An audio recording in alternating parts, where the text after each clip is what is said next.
In this video, we're going to look at the gas cyclone separator.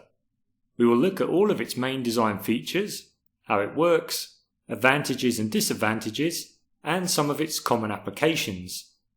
The first thing to realise is that a cyclone separator has several colloquial names. These names include dust separator, dust collector, dust extractor, and cyclone extractor. How it works. Gas containing entrained particles enters at high velocity through the tangential inlet at the top of the cyclone. The gas flows into the cyclone body at a tangent and begins to flow in a circular downward spiral towards the lower reject port. This downward flowing spiral is referred to as a spiral vortex. The cone diameter gradually decreases, which causes the gas velocity to increase. The outer vortex creates an additional inner vortex closer to the centre of the separator body.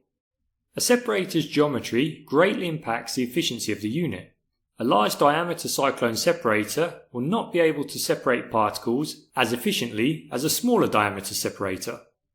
Gas cyclone separators are grouped into two main categories: reverse flow and axial flow.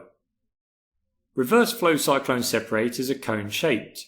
Gas enters the top of the separator body, flows downwards, then flows back upwards and is discharged. For axial flow cyclone separators, gas enters at one end and is discharged at the opposite end. The axial flow design is not as common as the reverse flow design. Another common application is the household vacuum cleaner. An electric motor drives a fan which draws air and particles into the vacuum cleaner body.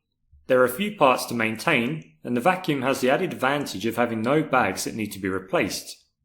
James Dyson made himself a billionaire when he invented the first cyclone separator vacuum cleaner, after seeing a working cyclone in a wood mill.